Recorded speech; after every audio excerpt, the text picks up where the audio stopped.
17:45-47. Then said David to the Philistine, thou comest to me with a sword, and with a spear, and with a shield.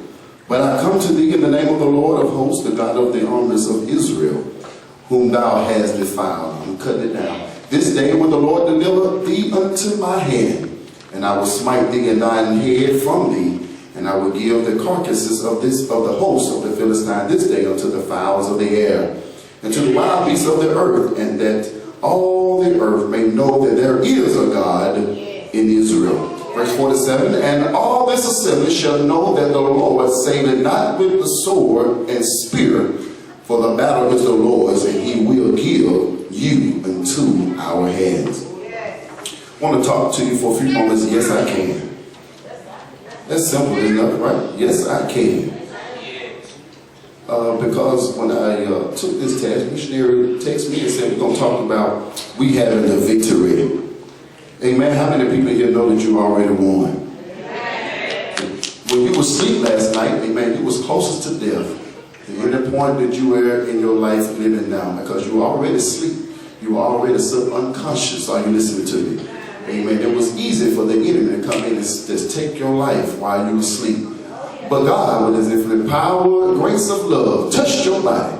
Your spirit got up, and then he woke your body up. I can't get no help in here. And then you got up this morning, you took a good yarn, went straight to the bathroom and come out, and then you got yourself ready for work, for church on this morning. You may have had breakfast. Somebody had a toast. Somebody had milk and bread. Somebody had some cereal. Are you listening? But you got you something. Somebody didn't have anything at all.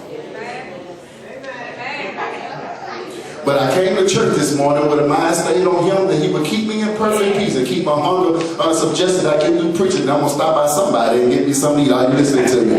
Because one thing about God, he's going to give us what we need when we need it. I can't get no help in here. I want to encourage our young people, since the young people are here today, and that's who we're talking to. First, let me congratulate all of you for making it to the next level in your life. Amen. Then I want to congratulate all you parents who have weathered the storm through the summer. I know you were just anxious to get them back out your house. Amen. Your food bill went way up this summer. You had to feed them all through summer. You sent some of them to the feeding program, but they didn't want to go because, you know, they had to stand in line, but some of them went anywhere. Are you listening to me? So they got you out your house, but I know now you can replenish your freezer with hot dogs and bread and buns and stuff, because they went through all of that this whole summer. Amen. You can now buy you a gallon of milk that'll last you a little while, because all summer, even at night when they would get hungry, they would eat a bowl of cereal. Y'all looking at me crazy, but I know about the noodle ministry. The noodle ministry is good and well in my house. Are you listening to me? So now, congratulations to you parents. You weathered the storm through the summer. Now we got to get back focused through this school year. We got to make them get there. See, the state has come in and taken over where I am, over in Humphreys County in Yazoo. So we're on the state where it's the best thing that ever happened. I'm not mad at it, because sometimes the state come in and make you do right what you should have been doing all along. I ain't gonna get no amen in here. But let me tell you something, parents. Now is our time. I'm a parent too. It's our time to shine. Did you hear what I just said? It's our time to shine. Our children going to school, but it's what at home we got to do to make sure that our children got what they need before they get to school. I can't get no help in here. Let's stop blaming and putting all the pressure on these teachers. Let them cry, baby. He the only one saying amen. Let them cry. Amen. The teachers, some of these teachers have a life too. These teachers have spouses. Teachers have children. Amen.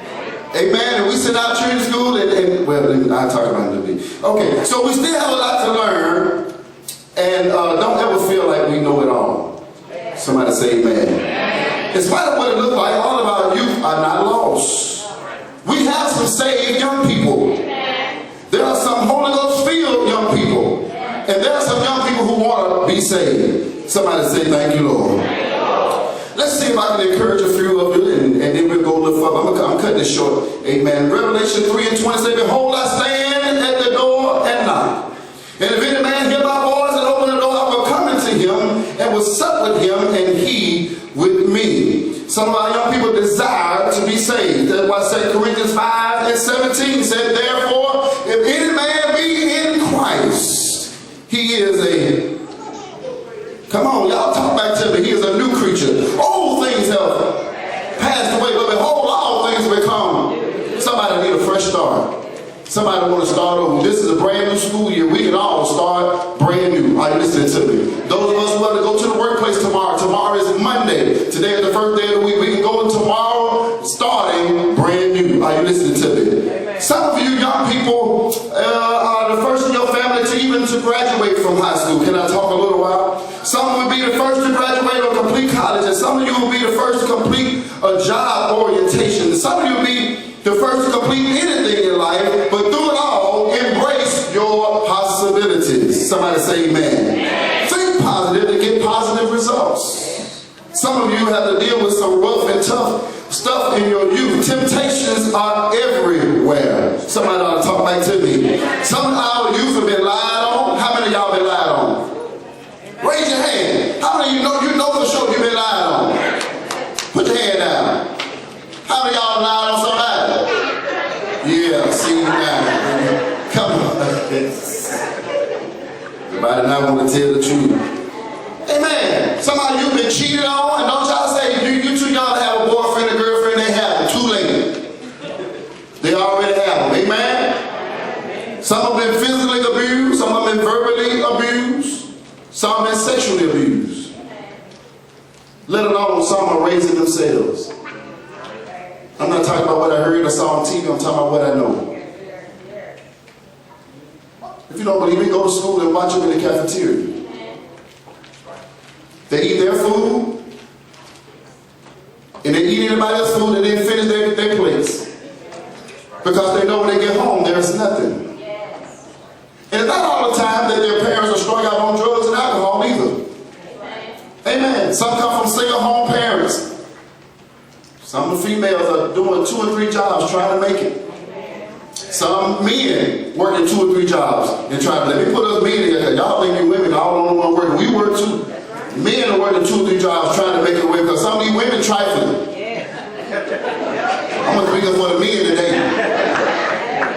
Always talking about these trifling men. Y'all about nothing. No, you ain't about nothing either. But you read the good. The nails done. And your children ain't got one good pair of tennis shoes. I ain't gonna help me, Lord. I done started something. I'm gonna talk about those men. We some good men. Amen. And let me tell you something. If somebody ain't saying, I ain't got no good dad. Let me tell you something. Yes, you do. Respect him. Love him. Because it was God's plan. God orchestrated your mama, I don't care how good or bad she is, and your daddy, I don't know how good or bad he is, but God orchestrated them to come together to make you. And you are not a failure because of your parents. I can't get no help here. God ordained for you to be here. So, respect them, love them, thank God for them. And whatever path they have chosen, but they don't have to be your testimony. I can't get no help through here. Some of us young people, you got to start, when you start something, you got to be pregnant and have children. Oh, got quiet and get in.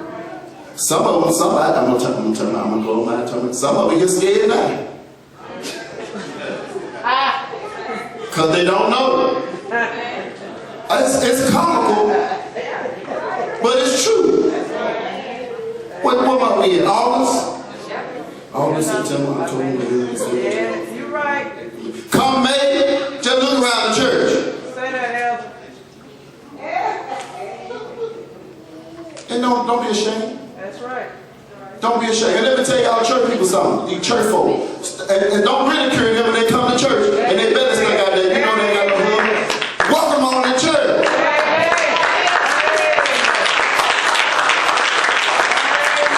Remember when you were young? Test the 1, 2. This mic on. Remember when you was young? You did some things you didn't want everybody to know about either. And some of you wrong as Jesus. And you still doing some things that you ought not be doing. Somebody tell the Lord thank you. I'm gonna cut it short. But let me tell y'all something. Y'all still can make it. Sometimes you young people, you're young and you feel like you don't have a voice. Anybody else feel like that? Feel like I'm young, I don't have a voice. And I understand that too, because sometimes let me talk to the young people. Y'all old people, y'all just close your ears if you want to hear. Sometimes the older people make you feel like you absolutely know nothing. Y'all can say amen, you don't get no whoop. Amen. I'm talking, some of the old people act like y'all don't feel like y'all ain't, and you say you tired, and they say you ain't been through nothing to be tired. I wanted to slap some grown people when I was little. You try to sit up in today's classroom, amen, been in there, you're going to class, to this, like these younger folks, they ain't switching classes. They stand in one class.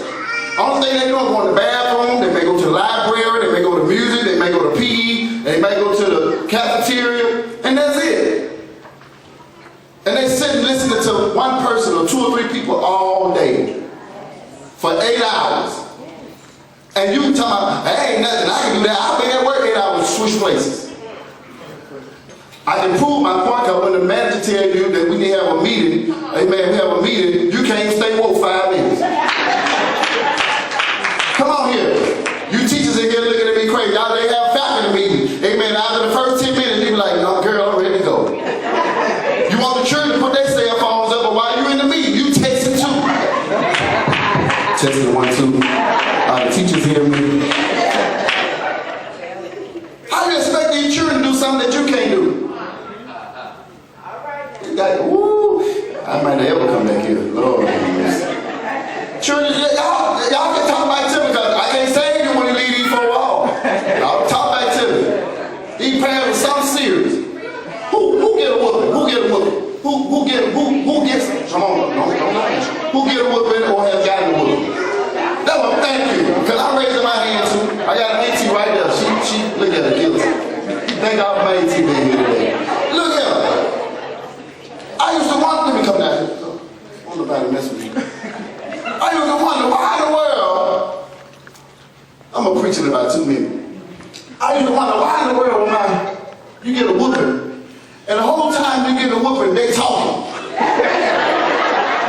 What kind of answer you want? I mean, the pain you inflicting on my body is not causing me to answer your question properly in this point in time. I mean, won't you stop hitting me and let me answer? I'm whooping you because I love you. Hate me.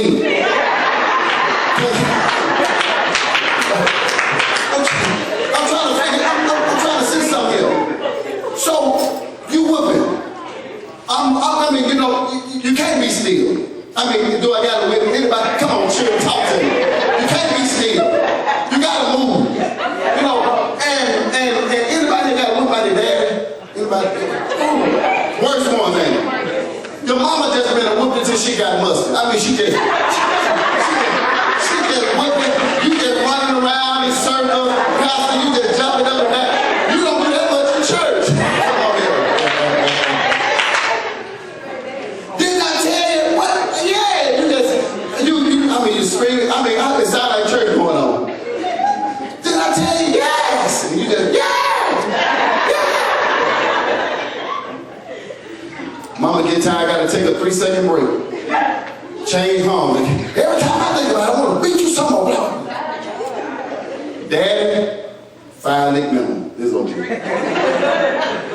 Oh, maybe 3. It's over. Maybe 3. It's over. My daddy broke me down one time. My mama had already whooped me for this situation. I'm not going to tell her how bad I really was, but she had already whooped me already, and I wanted to tell him that I already got a whooping for that, sir. So, oh, you going to tell me what you already got? Yes, mama already took care of that. So I walked in the door. He said, don't you run from me. I said, I'm not going to run from you. He said, no, you're running. And you know, the parents, anybody that folded the belt up? Anybody just folded it? Listen, y'all watch now. Stay away from these parents that fold these belts up. Folded the belt in half. And I thought that's the way I'm going to get my whooping. I'm like, okay, brace myself. Negative. He had it folded, but he let one end of it go. And reached out and touched my back like a whip. So I was walking. He said, you want to walk by me?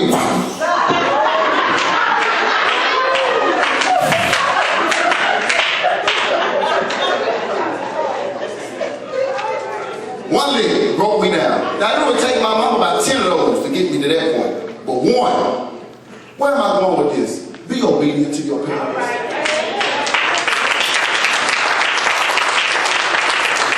Let me go on and share this with you. Oh, I got children this side too. They don't know everything. Y'all are teaching your parents. Y'all are teaching your parents. How y'all think I'm relevant to what y'all going through? I have children teaching me. I study. I study what these children go through. I watch them. I listen. See, some of these parents don't even know y'all stay up all night on Fortnite. What is that? You better learn what the children are doing. Amen. Cut that game off. No, don't cut the game off. Let me see what's on the game. Come there sometime and, hey, let me play with you. That's how I found out I was in the game. I was playing one game, I'm not going to call the name of the game. The lady come across the screen and she didn't have much on and holding up a sign. I said, whoa, what kind of game is this here? I didn't say it. Why do you want to see it? What is going on here? I said, no, EJ. Y'all won't play this one no more. Amen. Find out what your children are watching on YouTube. Put you some parental control on your children's devices. I'm finna preach. Lord Jesus, I get 12:34. Y'all give me 10 minutes. Wait a minute. Oh, wait a minute. Where my singers at? Can I have 5 minutes? Can I have 5 minutes? Are y'all time? Okay, they said yeah. Where my juniors at? Can I have 5 minutes of y'all time? She said no, you outnumbered. So I got me 10 more minutes. All right, I had to raise me some time. Get you a Bible. Are y'all listening to me? How many of y'all got Candy Crush on your phone? Come on, don't be ashamed. How many got Candy Crush on your phone?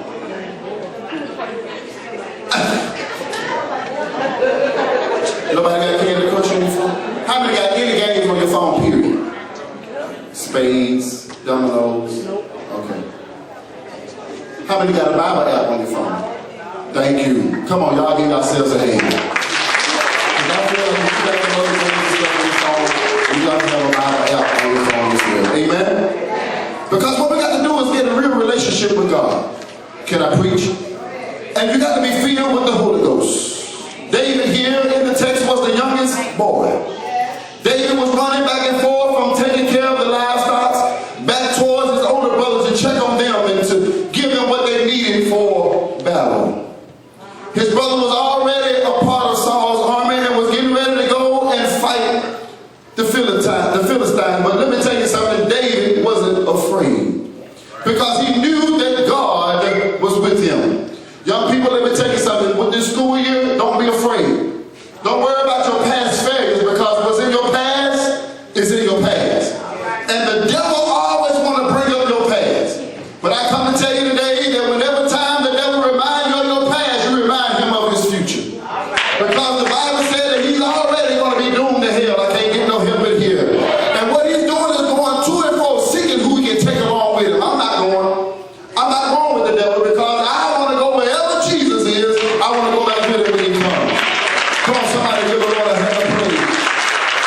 So David was a young boy. But David had a mission from God. David went and stood with his younger brothers. Are y'all gonna pray with me? And when David got there, he went out front because there was a giant across the valley on the other side. And the Bible said he was on the other side of the mountain. Some of y'all will have some giants you're going to have to face this year. But I come to tell you, don't be ashamed or don't back down because it's going to be challenging. If I had to do it all over again, I wouldn't. But let me tell you something. In order to wear this uniform, I had to go through some rough challenges. Mississippi is on the bottom of a lot of things. But when it comes to highway patrol training, we #1 in the country. They send troopers from other states to come to Mississippi just to watch us train. Why they do that? Because we the toughest and the baddest elite team in America. Y'all ain't got to believe it. Just run up on me and try it. Somebody ought to give God praise. But let me tell you something. From day one, we started at 1 o'clock in the afternoon. Didn't get to bed until 4 o'clock the next morning. And got back up at 4:45 and you couldn't take a nap at all. Toughest training I've ever been through. And I waited till I got over 40 years old to go through this training. When all you got these 23 and 24 and 25-year-olds, I want to leave something here with you. They were leaving and going home because they couldn't take a little discipline. They couldn't take a little physical activity. They gave up and went home. And now they looking like, man, you made it. I said, yeah, I thought about giving up, but I never threw in the towel because I felt like every time I got ready to throw in the towel, Jesus was coming along and pick the towel up, catch back up with me, and say, sir, you dropped this. I gave you the towel. And then you started, he said, Lord, with you, always, even to the end. I heard the word say,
it. I got to make it.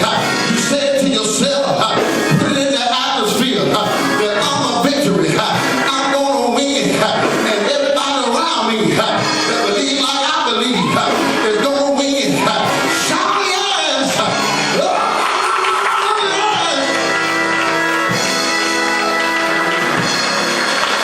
I'm getting ready to go for real this time.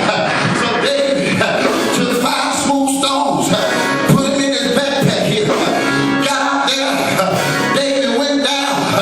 He had to have a valley experience because the Bible said the giant was on the side of the mountain. So David, in order to get to the other side, he had to go through the valley.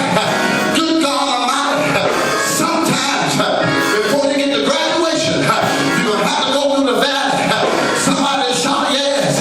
Good God Almighty, you got to take papers. You got to write papers. You're going to have to take tests to get to the other side.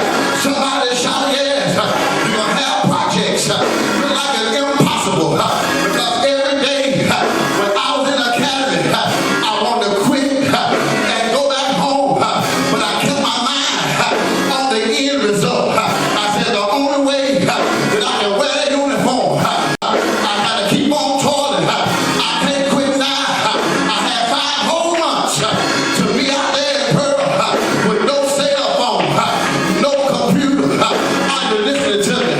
It was hard, but thank God I kept on praying. Now I'm going all the way. Yes, I did. And now we make on March the 6th. I went across the stage. I graduated because I didn't give up. Somebody shout yes. But while I was on the way, I took ill. I had to rush me to the hospital. They put me in ICU. I didn't even know what was going on. I had tubes down my throat. I had tubes up my nose. They put me on the ventilator. They told me in 5 minutes had I been late, I wouldn't be here today. But good God Almighty, if there's anybody in here ever been sick, I'm not talking about a headache. I'm not talking about a stomach ache. I'm talking about sick when you didn't know if you were going to live and you didn't know if you were going to die. But you're looking at one that was in ICU. Didn't know if I was going to make it. But I told the Lord, I said, Lord, heal my body. Lord, we said 3 days, you laid your body down, and on the 3rd day, you rose again. I said, you did it before, you can do it again. I said, heal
Christ that gives me strength.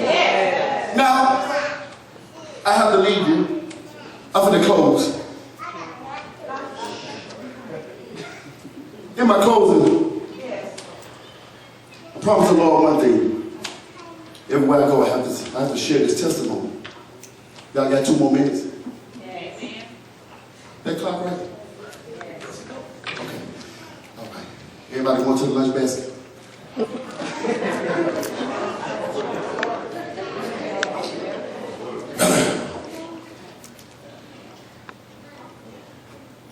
I want to encourage you, young people, a couple things.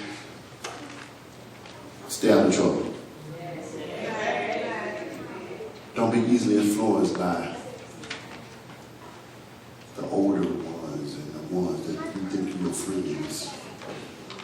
I'm talking from what I see on a daily basis. They'll tell you, I go hard for mine. But there's something about that sound. So to that sound, that boom, that the jail door closing. Something about them doors that kind of shape into reality. Yes, sir. And you know who they call from? They want their mom. I've had grown men out in the street clowning in front of y'all. Because y'all out there in the do it. You got your phone up. Do it, don't do it. They walk around with this shirt on. Y'all go hard, my boy, when we catch you. They get down there. They're like, take me to jail. They doing all that talking. And you think he hard. Let me tell you something. I wish I could get my phone out when they get down to the station. They be, getting to you. Man, you ain't got to do all this, man. You ain't got to do all this. You ain't got to do all this, man. Man, you gonna call my mom, man. I didn't call my mom. And I asked one guy, I said, man, how old are you? He told me, I said, you ain't crying for your mom. You weren't crying for her a few minutes ago. While you out there acting a fool. Are y'all listening to me? And let me share this for you men and women, young men and women. Get yourself in trouble. DUI or drugs, doesn't matter. Once they lock you up, you're done. Because Alcorn, Valley, Jackson State, Toulouse, none of your HBC, Langston, Pittsburgh, none of these schools are going to accept you with a felony on your record. You can't even get a Pell Grant and you can't get a student loan. Over. So now what you going to do? You're going to be able to somebody's fish plant. Not to say anything wrong with that, but your potential was so much greater. Ain't going to get no better here. A lot of times, guys be in smoking weed, 4 or 5 guys or 4 or 5 females smoking weed. I don't take them to jail. You know why? Because I know it's going to mess your life up. So guess what I do? Get your mamas on the phone. Meet me out here on the side of the highway. They got 15 minutes. Get your mama out here. Get your mama and your daddy. If you got both, get them both out here. If they can come pick you up outside the road, you can go home. If they can't, I'm taking you to jail. Then they come pick you up from down there. Amen? I try to help you. I try to help, but I can't save everybody. And every trooper's not like me. Some of these troopers ain't going to care about you or your parents or nobody else. They're going to fold you up, put you on the hood of their car, what they've been trained to do, lock you up. When they get you down there, do their paperwork, and they're going to leave. You just another number. Are you listening to me? They go on to the next one. You down there got to deal with, oh man, my mama, well, you should have thought about that when you made the decision to go out there and do something stupid. Drinking and driving don't mix. Don't ask me to help you with no ticket. You know you right there. That's a pet peeve of mine. You drinking, you driving, because you don't know how to. Let me tell you, you know the worst thing about my job I don't like is having to go to somebody's house at 1:30, 2 o'clock in the morning and knock on their door and tell them that they love one not coming home tonight. Worst feeling is the worst feeling. When I pull in the yard, I get nervous. I'm talking about nervous. Because I don't know who gonna come to the door, and then when whoever comes to the door, thank you, how they gonna accept this? Because I'm finna upset their whole house. I'm about to upset their whole house. And when I tell them, hey, is so-and-so live here? Yeah. She drive a so-and-so? Yes. When they see that hat come off my head, they already know. They already know. It's a reality. And I had to do one house, 2 victims. One house, 2 victims. Mother and daughter. When you do that, and by me being a preacher, I had to stay there. Pray with them, try to comfort them. Family was coming from everywhere. And can you imagine the grief in that house? Because of one person made a decision that they're going to drive drunk. Drunk driver, alive and well. But 2 lives gone. Can I talk to you? Amen? So let me tell y'all something. A miracle is why I live.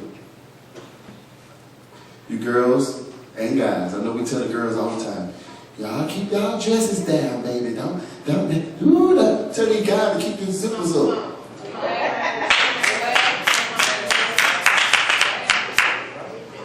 Amen? Now, if you already got a child, God bless you. Nurture that child. Be a good mother, a good father, whoever to that child. You ain't finished school yet. Listen, don't go out here practicing stuff you ain't ready for that. Can I talk to you for a little while? Amen. Finish school.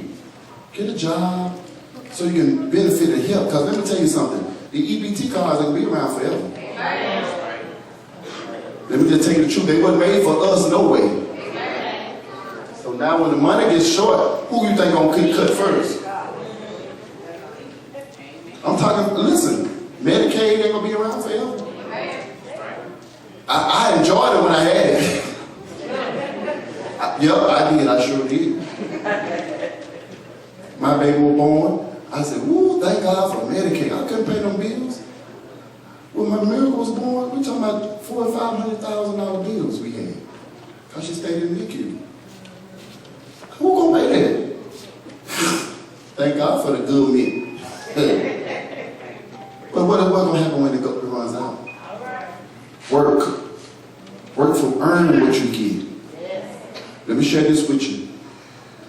I don't care what they say. I'm gonna have me some fun. That's what they call it, fun. Go on out there. Now you're pregnant. It's not a guarantee that baby gonna come out healthy. First of all, it's not a guarantee that your baby gonna go to term. These are the things. I'm not trying to scare you. I hope I'm putting some information in your head so you won't mess up. Are y'all listening to me? I'm married. I am. We've been together 21 years, been married 18 years. I know I don't look like it, but yeah. Listen, our first baby. I'm going to try to knock this down because 1 o'clock I want to pass ahead of me. But look at everybody, look at the clock. We got the news that April went and got what they call it, amniocentesis, whatever. Synthesis, that's right. Thank you. I don't know it all. And with private action, we can see what the sex of the baby was. So went to the sonographer, put on the table, and the sonographer just got up and walked out. April said, where'd she go? I said, I don't know where she gone. She just left. And when she came back, she came back with the doctor. Long story short, they said, we saw that your baby head did not, skull didn't close in the back. So I said, well, so what you need? So what's next? He said, the doctor said, well, my best suggestion, go on answer. He said, my best suggestion was, is to abort the baby. But we're going to take it to a second opinion. So went to UMMC, and Pastor, I'll give it to you at 105. With the UMC. With the UMC. And the second doctor put on the table, and the women understand it better than I do. They put on the table, and she was laying flat, but they had her head back down this way a bit more than level. Whatever they were trying to see underneath or whatever. So they did all that good stuff. And he said the same thing. He said, well, the best thing I'm going to suggest to you is to abort the baby. She said, sit me up. See, I'm a man, so I'm going to be quiet. I want to be quiet. I want to hear what she had to say. Because whatever she had to say is her body. Are y'all listening to me?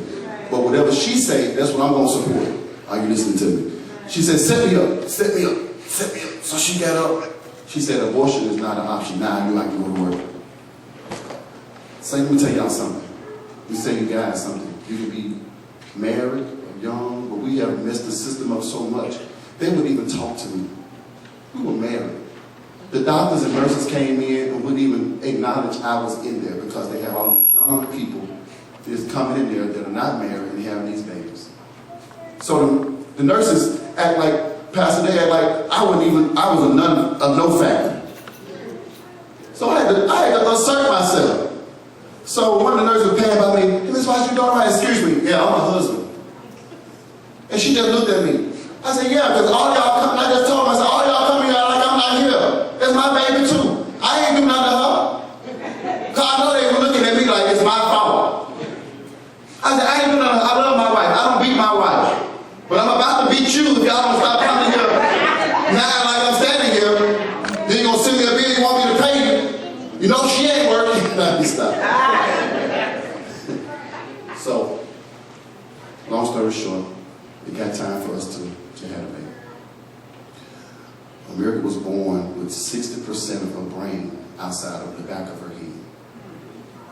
This is not on LMN, this is real life. We lived it. Her brain, when she laid on the table, her brain was laid out behind her head on the table.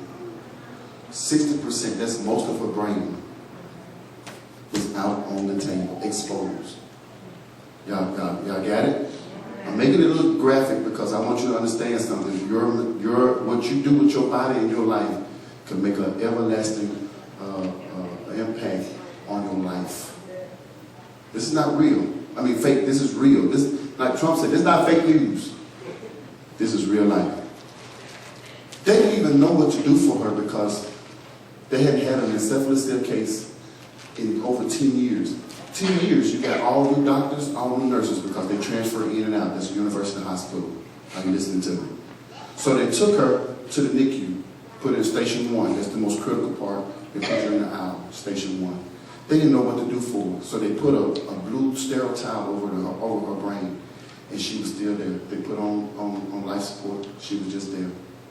The next morning, they slid into our room. 3 neurosurgeons slid in our room and said, there's nothing else we can do for her. Said, y'all gonna come down, we're gonna wrap her head up the best way we can. We're gonna hand her to you for y'all to hold her for the first and last time, and then we're gonna take off the machine, and then she's gonna be gone.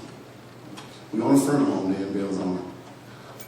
So we got to my father-in-law, everybody came, they were standing around, they roped us off. They put those things around us and roped so some privacy.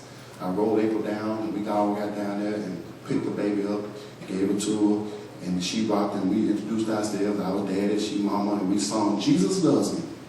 This I know. Yes. For the Bible tells me so. Little ones, he'll be long.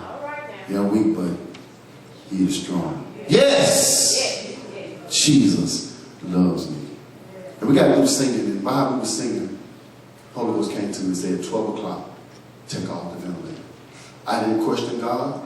I knew his voice. I was going to be obedient. Because I knew deep inside, I said, well, Lord, if you don't do it, the people are going to say I killed my baby.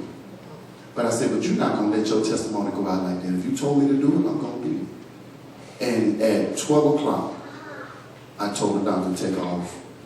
The doctor was standing there. He said, well, in about 15 minutes, she'll be gone. But we kept praying. They turned the dial down until the lines went flat across the screen. Are y'all listening to me? But when they turned it off, I kept praying. And I said, 15 minutes. And every moment she breathed. Every time she took a breath, we took a breath. She took another breath, we took a breath. 10 minutes passed. She took a breath and took another breath. 15 minutes, and he was there saying, okay, any minute now. We called back today and called back to the funeral home. I got to go to the funeral home to come get you. They put my baby's name on a file. My sister-in-law is secretary at the funeral home. She put my baby's name on the file and was getting ready to make a file for her. I told them, I said, when you call the funeral home, tell them I don't want nobody in their back room. I don't want nobody. If they're going to receive my baby, don't nobody go in that back room till I get there. I said, but I'm highly unlikely I'm coming. 20 minutes passed, she was still breathing. 30 minutes, an hour and a half, 2 hours. I said, let's go get something. When they, it's a McDonald's if you want to see what the McDonald's got me a cheeseburger Happy Meal, because I ain't want much, just want a little something to put some on my stomach, apples and yogurt. So I came on back and went back down there. She's still breathing. 5 hours, still breathing. Next day, she's still breathing. Friday night came, by 11:30, a doctor walked in our room and said, she has proven that she got a will to live. He said, God got a plan for her life. He said, I don't know what I'm going to do. And the next day was Saturday. He said, but I'm going to do something. Give me the 5. Give me the 110. And I don't know what I'm going to do. He said, but I'm going to do something to close her head up and to make this right. He said, I'm going to get a plastic surgery. We're going to put our heads together and we're going to have surgery Friday. He said, it's going to take about 14 hours. How do you know they did whatever they're going to do in 4 hours?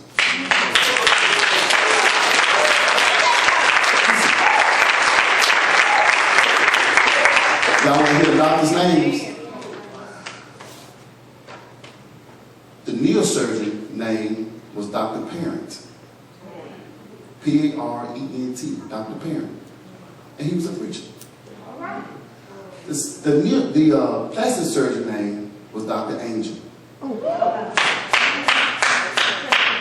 And today, if you go down there and look for them guys, they're not there. And they said they did the Super Bowl of all surgeries. But God had given to my father-in-law what to do. They put some flaps in her head and closed it up. And as her skin grew, they pushed the flaps out and mended it all together. Now, fast forward. That was back in 2004. This is 2019. God took 15 minutes and gave her 15 years.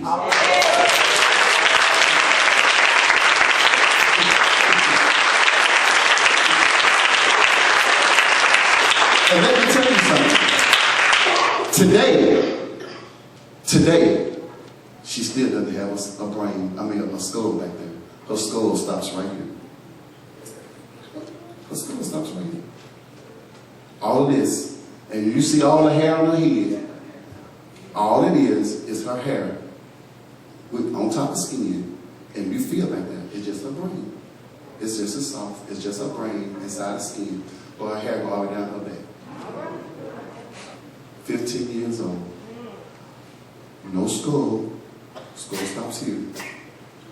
And when she had her last brain surgery back in 2009 to treat an infection on a shunt tubing, because she has a shunt in her head over here, and the tubing goes around the back of her ear, goes down the throat, comes down the chest. Well, as she got older, of course, everything got larger. So they had to take the small shunt out and put a larger one in. And when they put it in, we lost a lot. We lost a lot of numbers. She could say her alphabets. She could say phrases and things. She used to tell people to shut up. And then when she got really tight, she said, shut up. And all right? We lost a lot of that. But one thing we didn't lose, and she'll still say, thank you, Jesus. Now,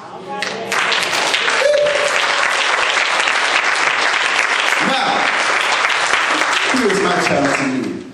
Here's a child with a giant encephalocele, that's what they call it, and she only has half of a skull, and she can still say, thank you, Jesus. What's wrong with the church? They got all of our school.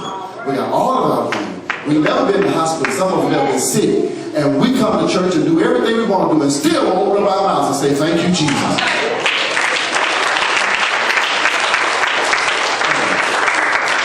All right, Pastor. I thank you for your extra time. Thank y'all singers and juniors for y'all 10 minutes. It was gone a long time ago. But I just want to say this. I can. I can. I can do all things. You have the victory. Put in your mind today that I'm going to win this year. Are you listening to me? Come on, give the Lord another hand of praise.